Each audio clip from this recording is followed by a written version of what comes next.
Mis ojos recorrieron las palabras. Y todo espíritu que no confiesa que Jesucristo ha venido en carne no es de Dios, y este es el espíritu del anticristo, del cual habéis oído que ha de venir y que ahora ya está en el mundo.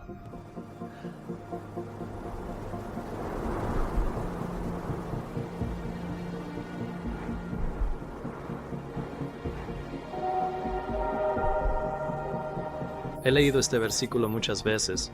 Sabía que la venida de Cristo en la carne se refería a su encarnación. Que reconocer que Cristo ha venido en la carne significa reconocer que se hizo humano como nosotros hace 2000 años.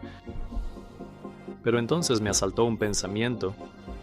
¿Eso es realmente lo que significa? No lo sabía. Supongo que simplemente había asumido que eso era lo que significaba, pero necesitaba saberlo con certeza. Tenía que averiguarlo, de verdad.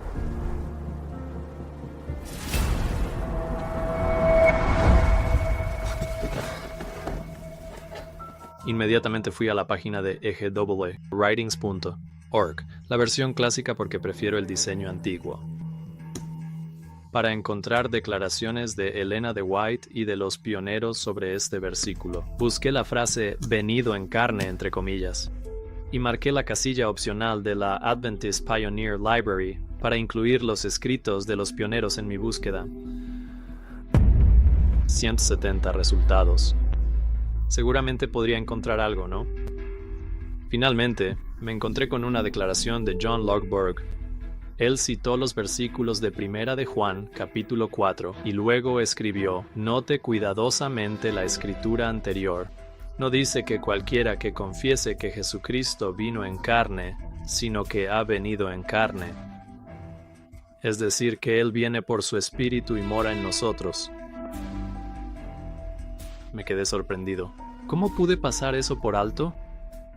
¿Podría ser que negar que Cristo viene en la carne significa negar que Él viene por su Espíritu a vivir en nuestra carne? Las implicaciones daban vueltas en mi mente. Pero primero, si esto es cierto, debería estar especificado en la Biblia. Debería poder encontrarlo dentro del contexto del versículo. Así que volví a mirar, y ahí estaba, en el siguiente versículo. Vosotros sois de Dios, hijitos, y los habéis vencido, porque mayor es el que está en vosotros que el que está en el mundo.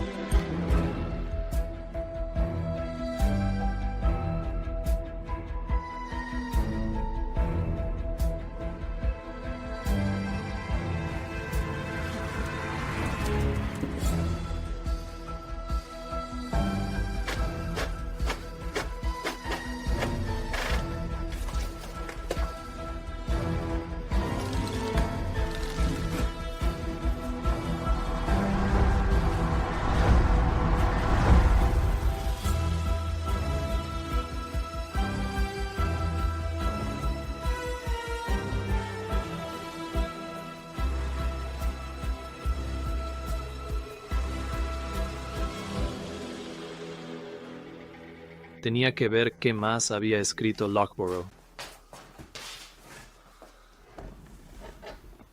Él viene por su Espíritu y mora en nosotros en respuesta a nuestra fe. De hecho, esta es la verdad central del Evangelio: Cristo en vosotros, la esperanza de gloria. El tema práctico que se encuentra en todos los escritos de la señora White es la necesidad de Cristo como un Salvador que mora en nosotros si queremos avanzar en el camino celestial.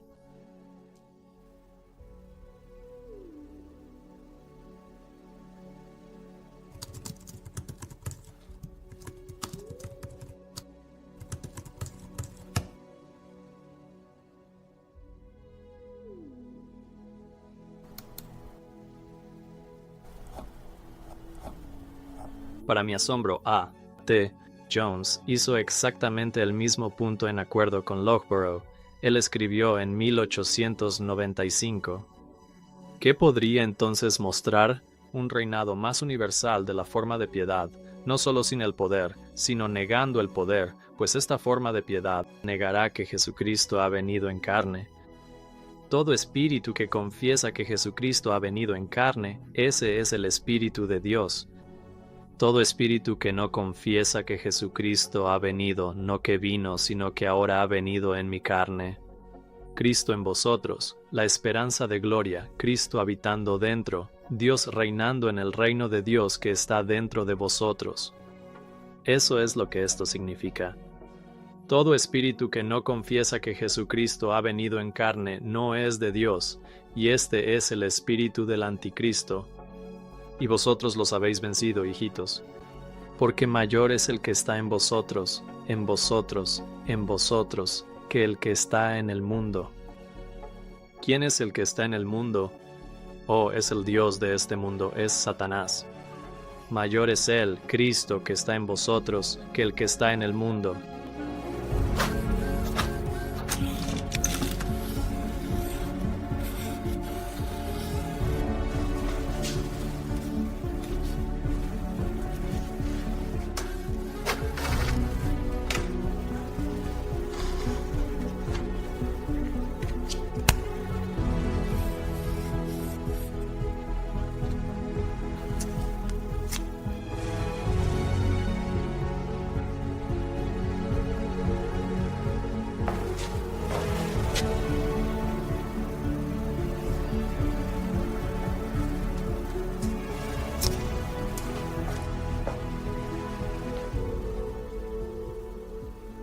Mi mente se aceleró mientras procesaba cuán significativa era esta revelación.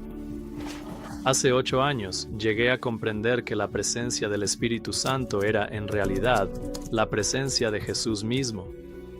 Había leído cómo la Biblia nos dice que el Señor es ese Espíritu, y cómo el último Adán, que es Jesús, fue hecho Espíritu vivificante.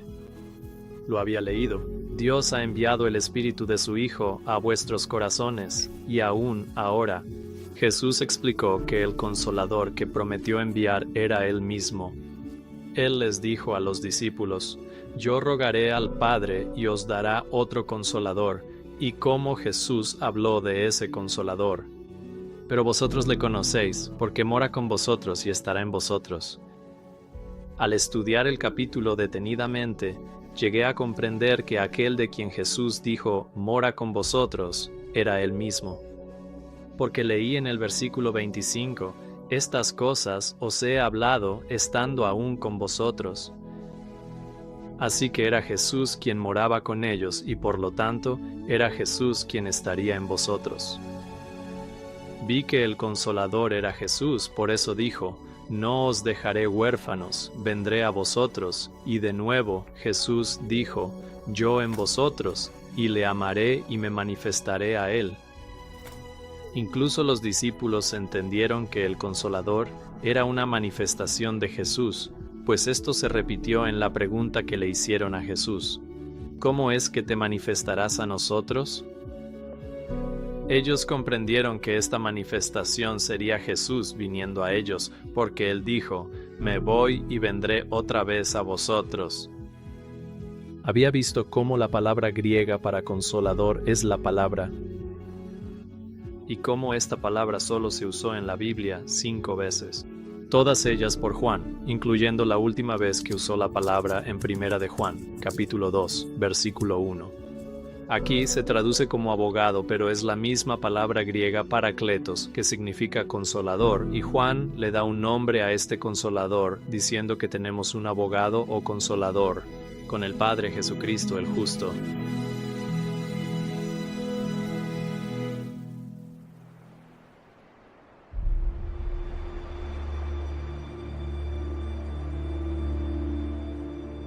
Toda mi vida me habían enseñado a creer que el Espíritu Santo, el Consolador, no era Jesús, sino alguien más.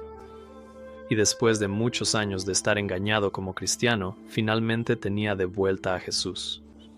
La alegría y la paz de saber que los impulsos, el consuelo y las convicciones del Espíritu Santo que había experimentado durante tantos años no provenían de alguien a quien no conocía, porque Jesús dijo, vosotros le conocéis. Y así era Jesús mismo, el que había caminado en carne humana y fue tocado por el sentimiento de nuestras debilidades, pero fue, en todos los aspectos, tentado, como nosotros. Sin embargo, sin pecado, Él es quien estaba en mí, Él era quien me convencía de mis pecados y me daba el poder para vencerlos. Él es quien me guiaba y cuya presencia sentía ardiendo dentro de mí.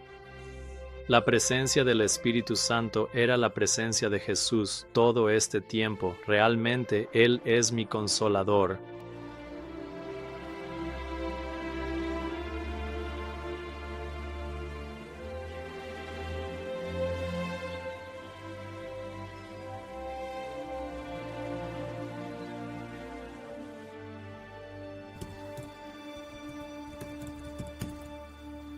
Y este era el entendimiento que también tenía Elena White, pues ella escribió: El Salvador es nuestro consolador. Esto he comprobado que Él es. Y adoramos a Dios por su maravilloso amor al darnos a Jesús, el Consolador. Ella escribió acerca de Jesús, diciendo que Él es el Espíritu de verdad, y el Espíritu de toda verdad manifestado en la carne, el divino Hijo de Dios. Y también escribió: Él les dio el Espíritu Santo, su presencia, como Consolador, para permanecer con ellos y enseñarles. Elena White añadió en 1888, Jesús invita su propia presencia a tu alma, y 2 años después escribió: Cristo solo se ha retirado de la vista física, pero está tan verdaderamente presente por su Espíritu como cuando estaba visiblemente presente en la tierra. Ella podía escribir con confianza: la impartición del Espíritu es la impartición de la vida de Cristo. Y Él viene personalmente por medio de su Espíritu Santo al centro de su iglesia. Supe al leer estas palabras que el Espíritu Santo era la presencia personal de Jesús en mi vida. Era su presencia influyendo en mis pensamientos y palabras, y dándome el poder para vencer la tentación y el pecado, y para guardar sus mandamientos.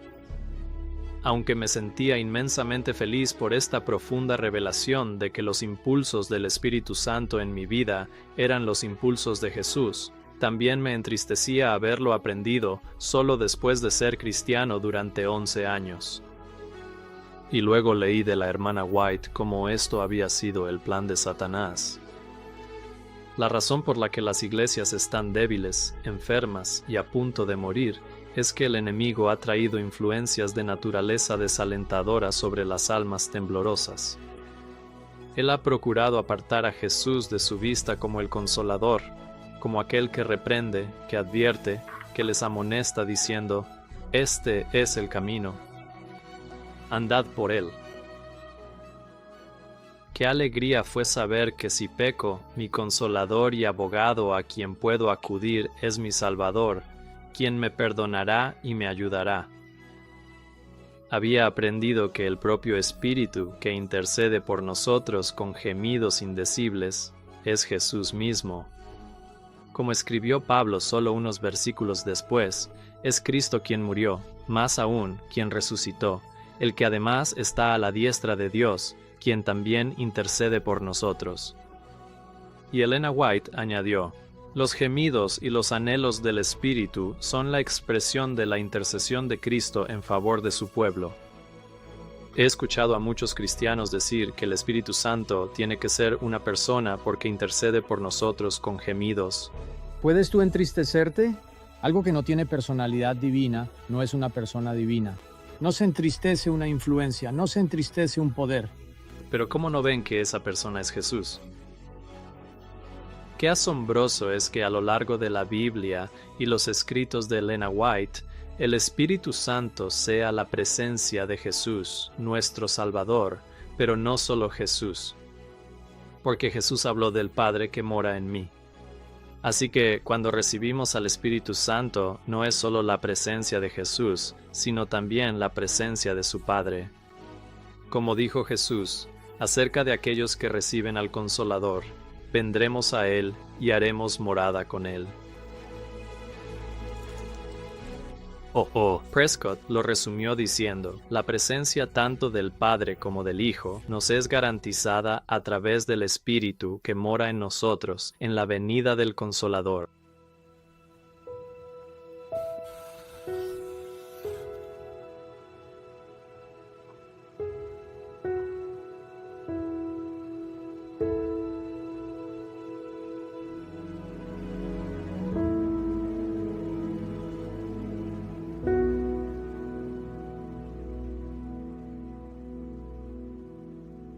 Mientras continuaba mi búsqueda, me encontré con varias declaraciones más de los pioneros, todas afirmando que negar que Cristo ha venido en carne significa negar que Cristo ha venido en nuestra carne. Hablando de Prescott, él también comentó sobre estos versículos acerca de Cristo viniendo en carne y escribió lo siguiente: Ahora, eso no puede significar simplemente reconocer que Jesucristo estuvo aquí y vivió en la carne. Los demonios hicieron ese reconocimiento. Los demonios pueden fusionarse con muchas personas sin que los demás sean malvados. Ellos sabían que Cristo había venido en carne. La fe que viene por el Espíritu de Dios dice: Jesucristo ha venido en mi carne. Él mora en mi carne. Lo he recibido. Ese es el corazón y la vida del cristianismo. Entrando en más detalle sobre esto, él señala en 1895, ahora no es todo el que confiesa que Jesucristo vino en carne, sino todo el que confiesa, el que está confesando, que Jesucristo ha venido en su propia carne. Pero tú dices, eso no puede significar eso. Vamos a detenernos un momento. Todo espíritu que hace eso es de Dios. Ahora, cuando Jesucristo estuvo aquí en la carne, cada vez que los demonios lo encontraban, lo reconocían como Jesucristo en la carne. Decían: te conocemos, sabemos quién eres, el Santo de Dios. ¿Eran ellos de Dios? Cumple con esta idea decir que todo el que confiesa que Jesucristo ha venido, que Él vino. Los demonios confiesan precisamente eso, y ese es exactamente el tipo de fe que se está imponiendo a la gente ahora. Los demonios creen y tiemblan, pero no creen para justicia. Y creer para justicia es el Evangelio, es Cristo en vosotros, la esperanza de gloria.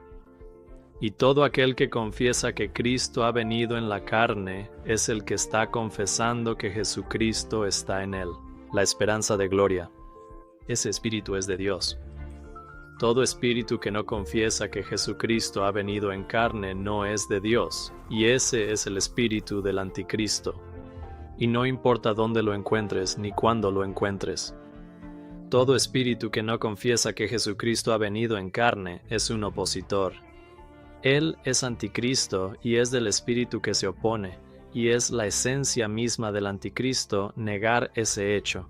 ¿Cuál es la base? En primer lugar, la base general del cristianismo, y en segundo lugar, es la vida y el todo y en todo de la cristiandad de cada individuo. Y eso es que Cristo ha venido en su propia carne y que Jesucristo está en él, la esperanza de gloria. Wagner también entendía lo que significaba esta escritura. Él escribió en 1893 en la revista periódica Prescott Truth UK que todo espíritu que confiesa que Jesucristo ha venido en carne es de Dios, y todo espíritu que no confiesa que Jesucristo ha venido en carne no es de Dios. Observa de nuevo el tiempo presente.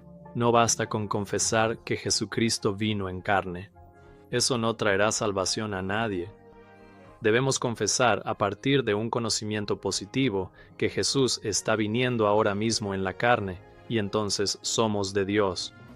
Cristo vino en carne hace 1800 años, precisamente con el propósito de demostrar la posibilidad. Lo que Él hizo una vez es capaz de hacerlo de nuevo.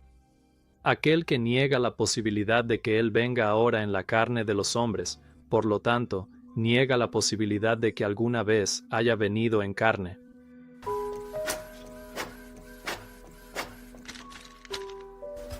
Fue con estos nuevos pensamientos que comprendí ahora cómo seguir el consejo de Juan y probar los espíritus para ver si son de Dios. Antes había estado usando la prueba equivocada y por eso era fácil que me engañaran, y de hecho había sido engañado durante muchos años. Pero con este nuevo entendimiento, finalmente supe cómo probar los espíritus con el estándar correcto, si reconocen o no que Cristo ha venido en nuestra propia carne por su espíritu.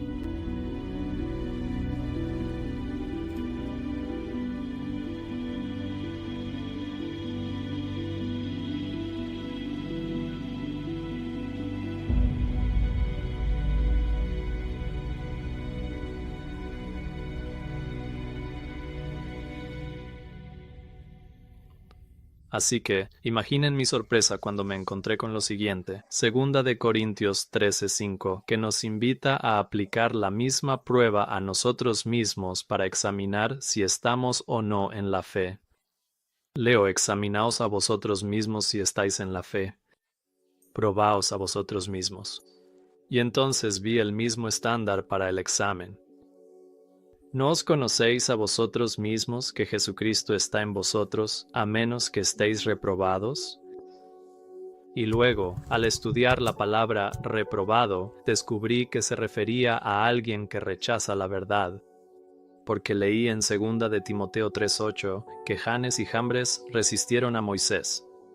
Así también estos resisten la verdad. Hombres de mente corrupta, reprobados en cuanto a la fe. Así que reprobado significaba resistir la verdad. ¿Y qué verdad resistieron? Que Jesucristo está en vosotros, la esperanza de gloria. Por lo tanto, ellos eran reprobados en cuanto a la fe, y así también lo es cualquiera o cualquier iglesia que niegue lo mismo. Nuestras almas y mientras escuchas la palabra de Dios.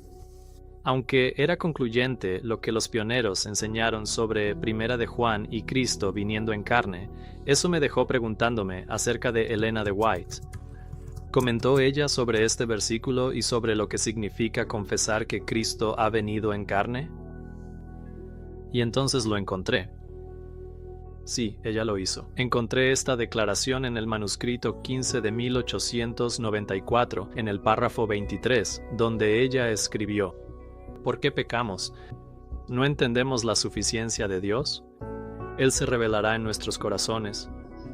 Hemos tenido en nuestras lecciones de la escuela sabática que cuando confesamos que Jesucristo ha venido en carne, debemos confesar que Él ha venido en nuestra carne. Y ahí estaba, tan claro como puede ser, del espíritu de profecía. Debemos confesar que Él ha venido en nuestra carne. Así que quedó confirmado. Entonces Elena White, los pioneros y la Biblia, todos testificaron que confesar que Cristo ha venido en carne significa confesar que Él ha venido en nuestra carne.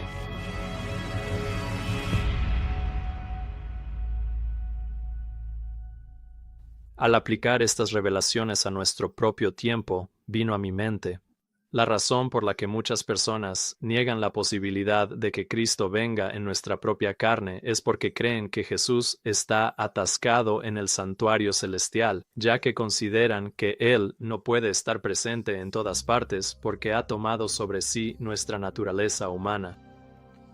He escuchado este pensamiento de que Jesús no puede estar presente en todas partes, expresado muchas veces por cristianos evangélicos e incluso por adventistas del séptimo día.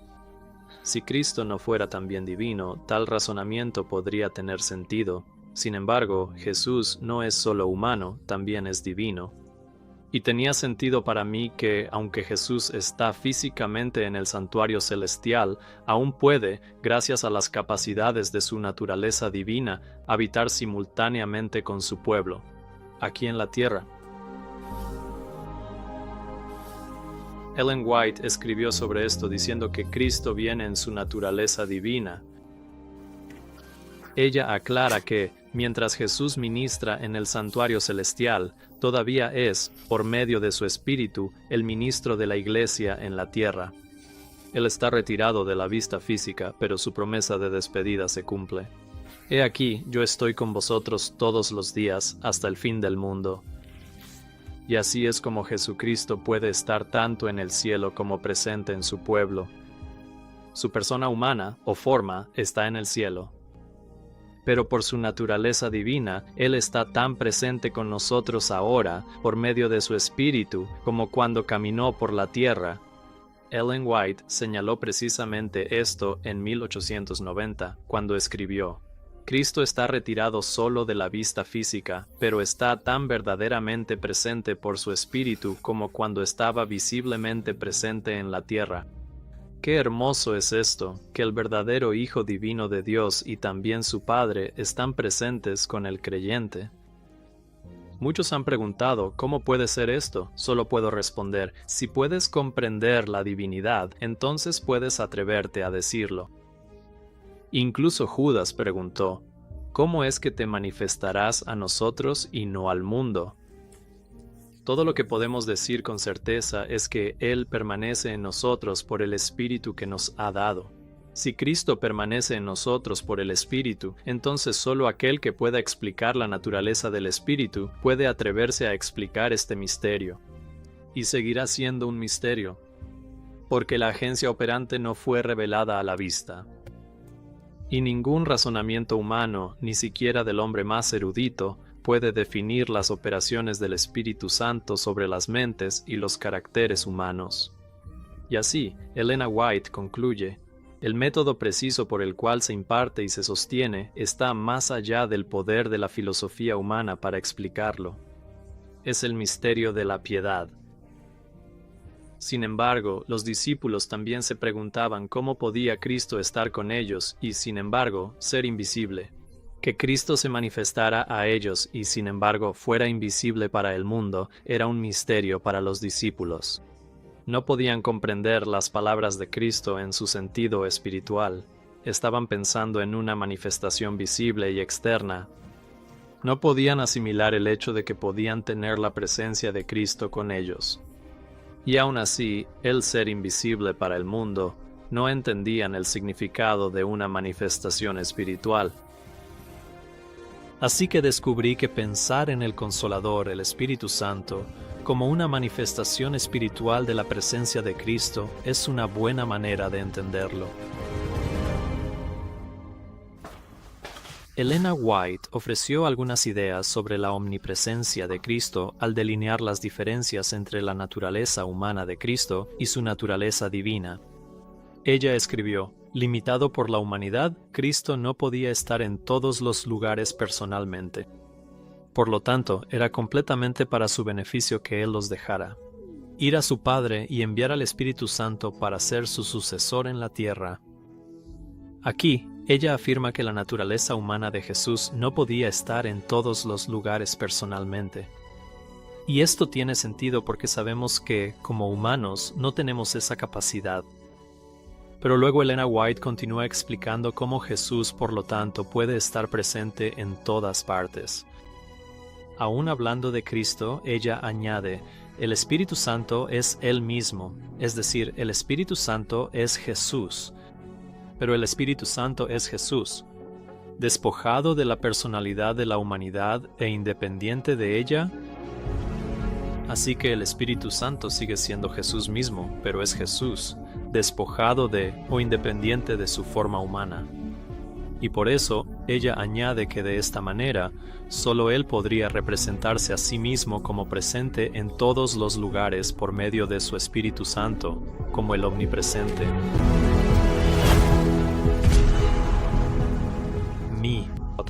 Waggoner llamó al Espíritu de Cristo su propia presencia personal y añadió que por el Espíritu, Él puede habitar en cada hombre en la tierra si se lo permiten y que esto era algo que Jesús en la carne no podía hacer.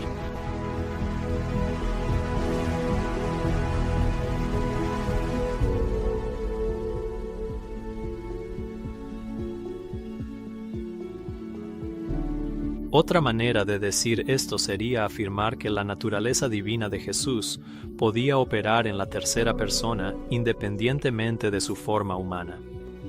Y esto es exactamente a lo que se refería la hermana White cuando hablaba de la poderosa agencia de la tercera persona de la deidad. El Espíritu Santo es Jesús mismo, pero es Jesús despojado de la personalidad de la humanidad e independiente de ella. Y así es, por lo tanto, que, por la naturaleza divina de Jesús operando en la tercera persona, independientemente de su forma humana, en el santuario celestial, Él puede ser omnipresente y venir personalmente por medio de su Espíritu Santo en medio de su iglesia. J. Waggoner también escribió que, aunque Cristo ha ascendido al cielo y está a la diestra de Dios, con ángeles, autoridades y potestades sujetas a Él, aún así permanece con los hombres. Y concluyó, Todo espíritu que no confiesa que Cristo ha venido, no que vino, sino que ahora ha venido, no es de Dios. Siempre es ahora, y cuando confesamos este hecho, Jesucristo se identifica con nosotros en nuestra pecaminosidad. Él también nos confiesa delante del Padre en su justicia, y somos uno con Él. 10 veces se menciona al Espíritu Santo en este pasaje como la tercera persona de la Trinidad, al menos 10 veces en Juan 16. Déjame mostrarte eso. Así que no estamos hablando de alguna fuerza vaga. Estamos hablando de la tercera persona de la Trinidad, tan real como persona como el Padre y el Hijo. Así que cuando las personas insisten en que el Espíritu Santo es una tercera persona o un tercer individuo que viene a morar en ellos, y que el Espíritu Santo no es Jesús, porque Jesús no puede ser omnipresente, están pensando que el Espíritu Santo es otra persona completamente diferente. ¿Quién es el Espíritu Santo? Él es la tercera persona divina de la Trinidad que existió con el Padre y el Hijo desde la eternidad y... Así que la razón por la que las personas insisten en que el Espíritu Santo es una tercera persona o un tercer individuo que viene a morar en ellos es porque no entienden al Espíritu Santo. Es Cristo viniendo a ellos en su naturaleza divina. Ellos piensan que el Espíritu Santo es otra persona completamente diferente, una tercera persona que no es Jesús en absoluto. El Espíritu Santo es un miembro de la Trinidad que a veces pasa desapercibido, pero es el Espíritu. Y así concluyen que el morar del Espíritu Santo no es el morar de la presencia de Jesús. Esta es precisamente el engaño del que Juan nos advirtió, hablando de aquellos que no confiesan que Jesucristo ha venido en carne. Esto es lo que Dios le indicó a Juan que llamara el espíritu del anticristo. De nuevo, en 2 Juan 1:7 añadió, porque muchos engañadores han salido por el mundo, que no confiesan que Jesucristo ha venido en carne. Este es el engañador y el anticristo.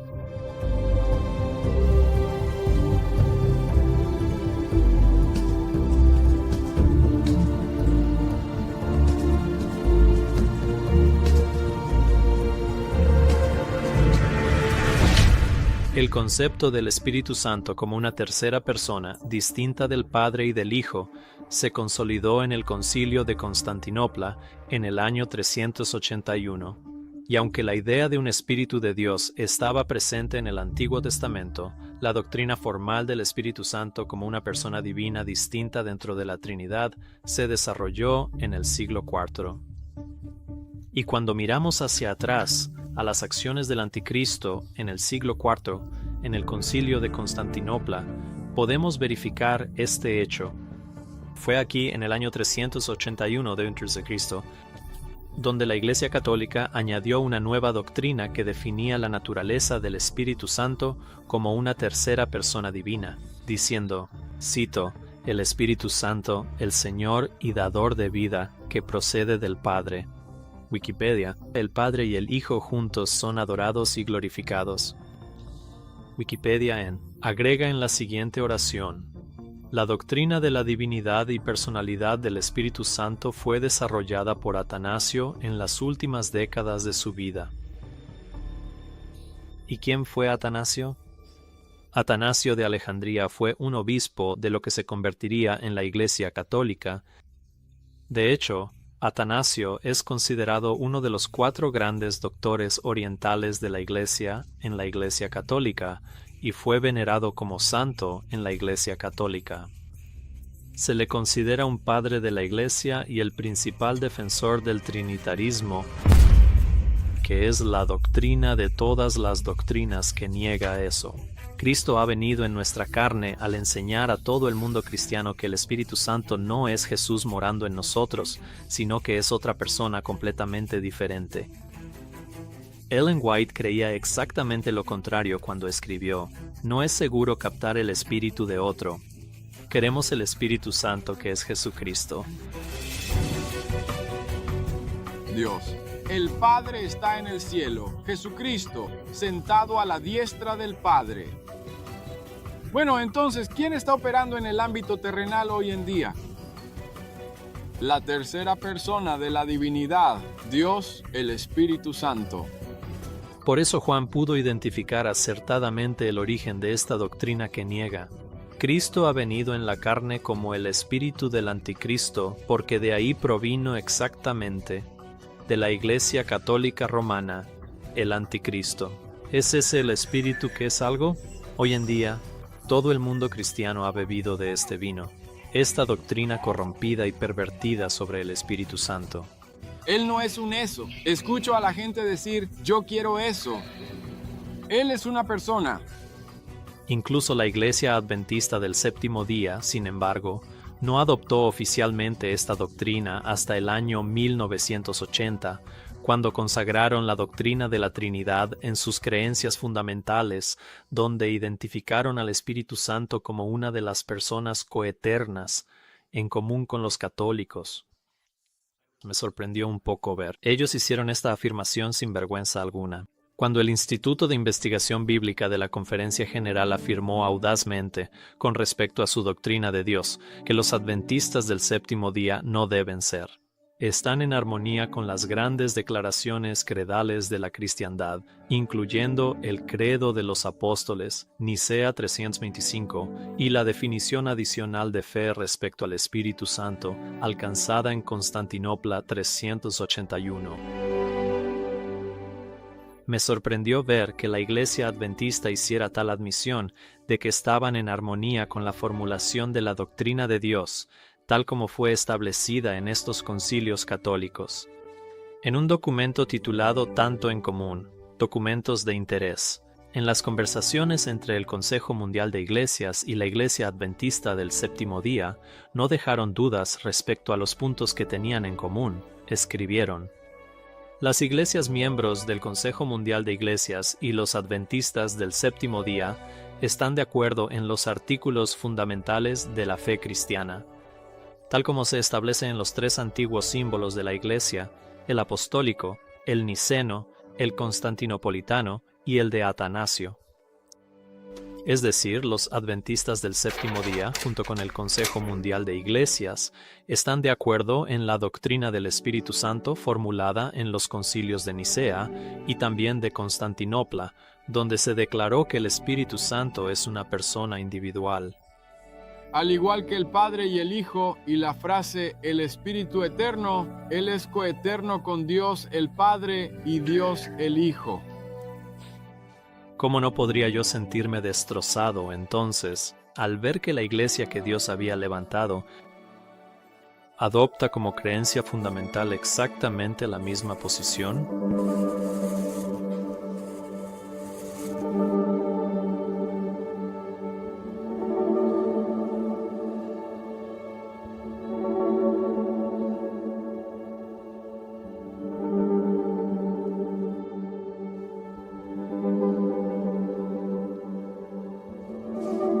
Luego concluyen: este acuerdo se expresa en la aceptación incondicional de la doctrina de la Trinidad.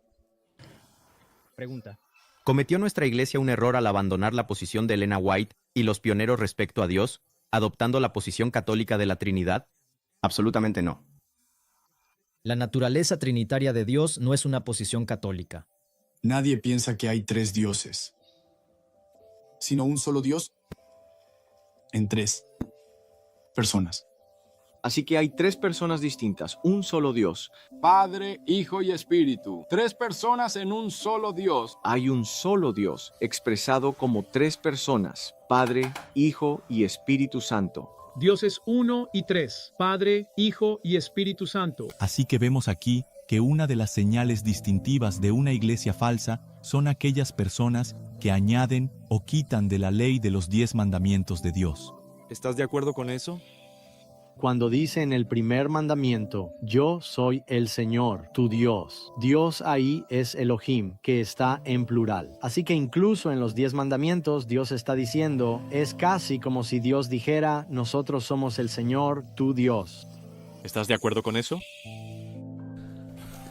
¿Qué otra conclusión lógica podría sacar, excepto que cuando los adventistas adoptaron oficialmente la doctrina de la Trinidad en 1980, el espíritu del anticristo se convirtió en el espíritu de la Iglesia Adventista del Séptimo Día? Debería entonces haberme sorprendido que la primera revista publicada durante la Conferencia General de 1980, en la portada, anunciara el tema de la Conferencia General: por su espíritu.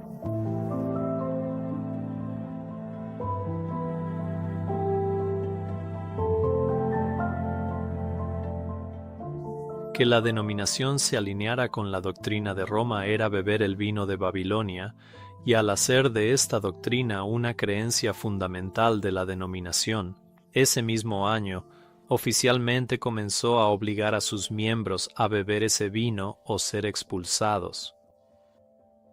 Daniel fue lo suficientemente sabio para saber que ese vino contaminaría su mente. La Biblia nos dice que no es apropiado que los reyes beban vino, no sea que beban y se olviden de la ley. Eso está en Proverbios 31, versículos 4 y 5. Así que la razón por la que sabemos que el mensaje del segundo ángel está dirigido directamente hacia la ley de Dios es porque Babilonia está tratando de darle al mundo esta copa. Eso hace que digan que está bien ignorar la ley de Dios. Y si tienes esa mentalidad, no serás apto para el reino de los cielos. El conocido ministro adventista R. F. Cottrell escribió en la Review and Herald de 1869: aferrarse a la doctrina de la Trinidad no es tanto una evidencia de mala intención como de embriaguez, de ese vino del cual todas las naciones han bebido. Donde casi me parece que un espíritu inmundo se ha apoderado de un hambriento, y hay un espíritu de dominación que casi encuentra placer en desear su poder, pisotear las conciencias de los miembros, sabiendo que pueden salirse con la suya porque el sistema está tan manipulado que los miembros ya no tienen voz. Y ese espíritu inmundo es una maldición para nuestra iglesia. Si la falsa doctrina está representada por el vino de Babilonia, entonces, ¿cuántas falsas doctrinas necesito servir? ¿Cuántas falsas doctrinas necesita servir la iglesia para ser Babilonia? Todo lo que necesitas es que tu iglesia adopte oficialmente una falsa doctrina, y eso te convierte en Babilonia. Ahora, amados, escúchenme. Si la iglesia adventista del séptimo día cree oficialmente en la Trinidad, pero tienes a antitrinitarios diciendo que la doctrina de la Trinidad es parte del vino de Babilonia, permítanme hacerles una pregunta. ¿En qué convierte eso a la iglesia? ¿En qué convierte eso a la iglesia? Si la iglesia está enseñando oficialmente doctrinas que pertenecen a Babilonia, eso convierte a la iglesia en Babilonia. Punto. Y la Biblia dice que Dios ordena salir de Babilonia. No puedes quedarte ahí e intentar reformarla desde adentro. Si la iglesia es Babilonia, Babilonia no puede ser reformada. Así que tienes que salir.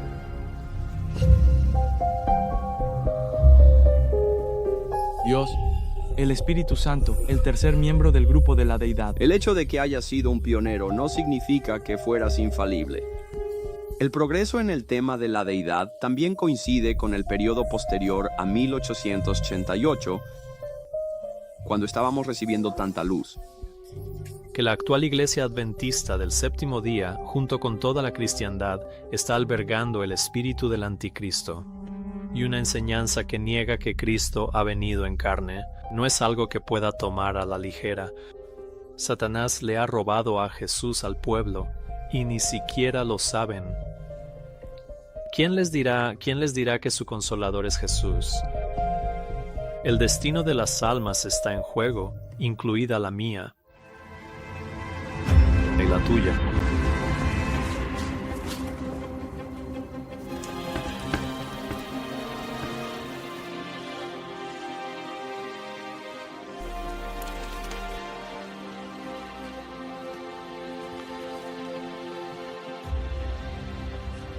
Los adventistas del séptimo día no siempre entendieron que negar que Cristo ha venido en carne significaba negar que Cristo ha venido en nuestra carne. J.N. Logborough comparte un poco de su propia experiencia. Él escribe: ahora leo otro texto, 1 Juan 4, 1 y 3. Amados, no creáis a todo espíritu, sino probad los espíritus si son de Dios, porque muchos falsos profetas han salido por el mundo. En esto conoced el Espíritu de Dios. Todo espíritu que confiesa que Jesucristo ha venido en carne es de Dios. Y todo espíritu que no confiesa que Jesucristo ha venido en carne no es de Dios. Yo solía creer que esto significaba que esos falsos espíritus tenían que reconocer la encarnación de Cristo. Pero bendigo a Dios porque nos está llegando una luz mayor, y ahora creo que significa confesar que Jesucristo ha venido en nuestra carne. Así es precisamente como hemos de vencer por medio de Jesucristo en nuestra carne. Como dice el texto, mayor es el que está en vosotros que el que está en el mundo. Esto fue una nueva revelación para Logborough y también lo fue para mí. Él también planteó un punto importante. Solo podemos vencer el pecado mediante el poder interior de Jesucristo. Pedro dice: podéis ser participantes de la naturaleza divina, habiendo escapado de la corrupción que hay en el mundo a causa de la concupiscencia. ¿Cómo escapamos de la corrupción de este mundo? Participando de la naturaleza divina. ¿Cómo entonces podemos negar la presencia de Cristo cuando Él viene en su naturaleza divina, y aún así esperar apropiarnos de su poder divino para vencer el pecado? Y entonces me di cuenta de que, mientras los judíos rechazaron a Cristo en su naturaleza humana, hoy en día cada denominación cristiana ha rechazado a Cristo cuando viene a nosotros en su naturaleza divina. ¿Qué apostasía tan predominante? ¿Qué tan astuto es Satanás que logra impregnar a todo el mundo cristiano con su propio espíritu, el espíritu del anticristo, incluso convenciendo a los cristianos de que son seguidores de Cristo mientras en realidad niegan a Cristo? Y todo esto, como si Dios nunca hubiera advertido a su pueblo sobre recibir a otro Jesús o a otro espíritu. Lo que encuentro en las Escrituras es que es Jesús quien está en nosotros y no alguna tercera persona aparte de Jesús. En el capítulo 14 de Juan, Jesús dijo: yo vendré a él y me manifestaré a él. Cuando hablé con uno de los evangelistas más conocidos de la Iglesia Adventista del Séptimo Día sobre este tema, me dijo que si yo creo que el Espíritu Santo es la presencia de Jesús en mí, y él cree que Jesús está obrando en él a través de otra persona, ambos creemos que es Jesús quien hace la obra, y que la diferencia en puntos de vista es solo cuestión de semántica. Casi no podía creer lo que estaba escuchando. ¿Semántica? Para mí estaba claro que él no entendía el tema ni su verdadero significado. Y sinceramente, en ese momento, Dios también tenía más cosas que mostrarme.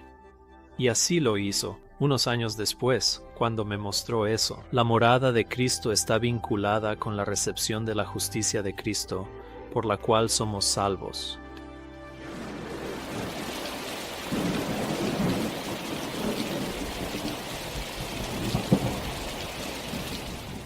En el libro de Segunda de Corintios, Pablo habla del ministerio del Espíritu como el ministerio de la justicia. Es decir, la manera en que se nos administra la justicia es a través del Espíritu. Si esto es cierto, entonces hay un vínculo inseparable entre recibir al Espíritu Santo y recibir la justicia de Cristo, algo sobre lo que E.J. Waggoner escribió extensamente. En 1891 Waggoner escribió: ¿cómo obtenemos la justicia de Cristo? No podemos separar la justicia de Cristo mismo. Por lo tanto, para que los hombres obtengan la justicia de Cristo, deben tener la vida de Cristo. Y Ellen White ya dijo: la impartición del Espíritu es la impartición de la vida de Cristo. Por lo tanto, solo podemos tener la justicia de Cristo cuando tenemos a Cristo. A.T. Jones amplió este pensamiento en 1893 diciendo: ¿No ves entonces cómo la justicia de Dios y el Espíritu Santo van de la mano? No puedes separar a los dos, pertenecen juntos. ¿Por qué mirarlo? Gálatas 4:5, Él vino para redimir a los que estaban bajo la ley, para que recibiéramos la adopción de hijos, y porque sois hijos, Dios envió el Espíritu de su Hijo a vuestros corazones. Y concluye: entonces digo, ¿no ves que es imposible mantener separada la justicia de Dios y el Espíritu Santo? Wagoner escribió que la posesión del Espíritu muestra que tenemos derecho a la herencia, porque el Espíritu trae justicia. Y en su libro Buenas Nuevas escribió: ¿cuál es la justicia que trae el Espíritu? Es la justicia de la ley. Y T.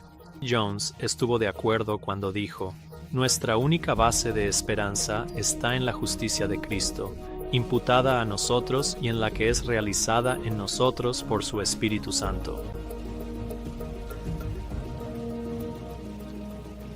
Naturalmente me pregunté, ya que la justicia de Cristo y Cristo mismo no pueden separarse, aquellos que creen en la doctrina de la Trinidad, la cual niega que Cristo haya venido en nuestra carne, ¿también están sin saberlo rechazando la justicia de Cristo?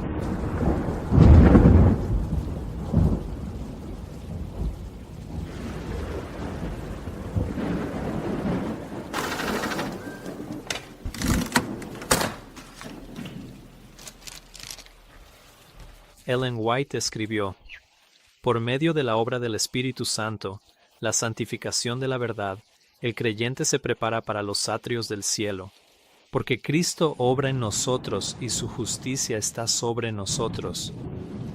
Así que ahí estaba de nuevo. Por medio de la obra del Espíritu Santo, la justicia de Cristo está sobre nosotros. Esto no era simplemente una cuestión de semántica. Recibir la justicia de Cristo es imprescindible para la salvación, y si la justicia de Cristo no puede separarse de Él mismo, entonces, al rechazar la morada del Espíritu Santo como la morada de Cristo, me di cuenta de que la mayoría de los cristianos estaban rechazando la justicia de Cristo.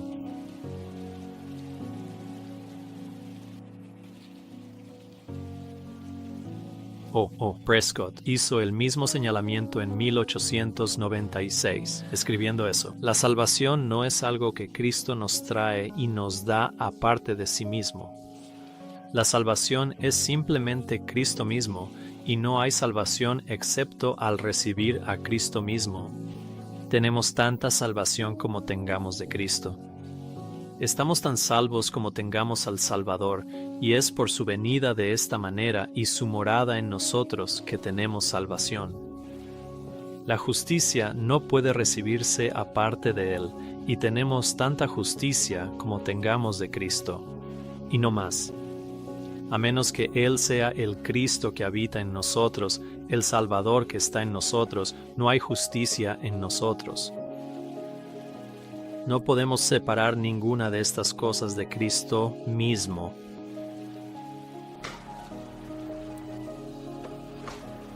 ¡Qué pensamiento tan solemne! Si Cristo no está en nosotros, la justicia de Cristo no está en nosotros. Que Dios tenga misericordia de aquellos que creen que el Espíritu Santo no es Cristo en ellos, sino alguna tercera persona divina. Porque si no tienen a Cristo en ellos, ¿de quién es la justicia que tienen?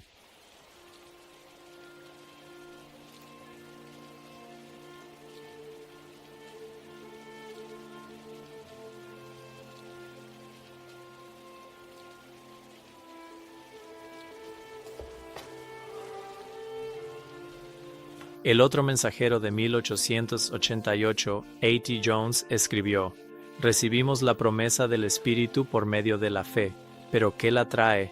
El Espíritu de Dios, y cuando lo tenemos, Cristo mora en el corazón.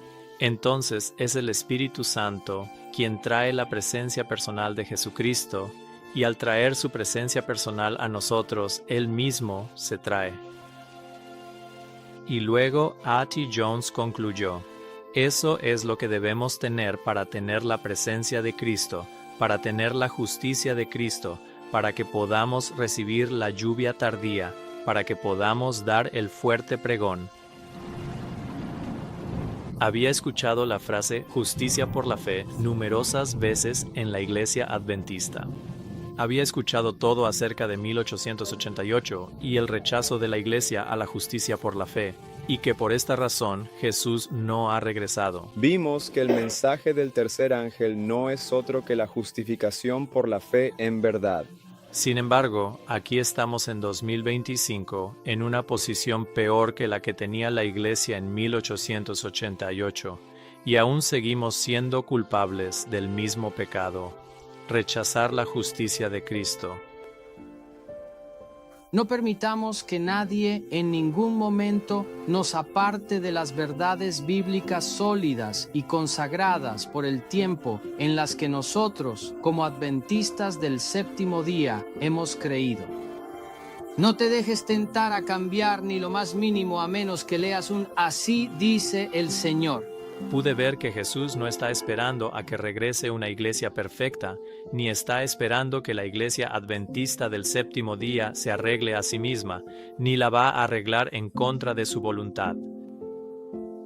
La iglesia por la que Jesús va a regresar es aquella en la que Jesús habita, aquellos que no han negado que Cristo ha venido en su propia carne.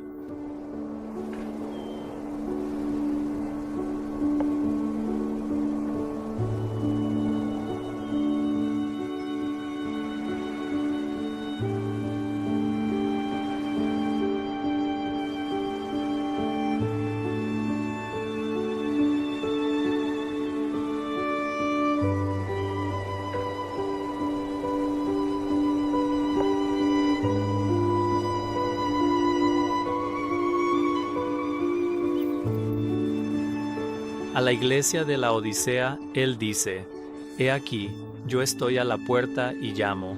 Si alguno oye mi voz y abre la puerta, entraré a él y cenaré con él, y él conmigo. Jesús quiere entrar en cualquier persona que escuche su voz. Él, por medio de su Espíritu, está llamando a la puerta del corazón de cada individuo. Pero, ¿por qué está él afuera? ¿Por qué la iglesia de la Odisea no le permite entrar? He escuchado a ministros jactarse de ser la iglesia de la Odisea, pero ¿serán tan ciegos que no entienden que la iglesia de la Odisea está perdida a menos que se arrepientan y dejen entrar a Jesús? Te vomitaré de mi boca, dijo Jesús. Y a aquellos que reciben a Jesús cuando Él viene a ellos en su naturaleza divina, Él les dice: Al que venciere, le concederé que se siente conmigo en mi trono, así como yo también vencí y me senté con mi Padre en su trono. ¿Cómo puede la iglesia de la Odisea vencer?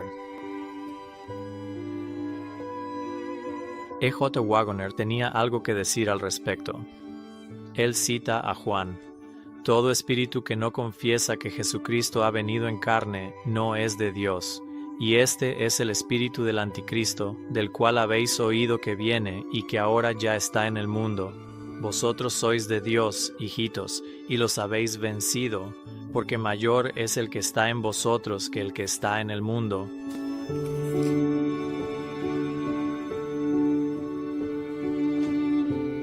Y luego Waggoner concluye: Vencemos al anticristo únicamente teniendo a Cristo en nosotros.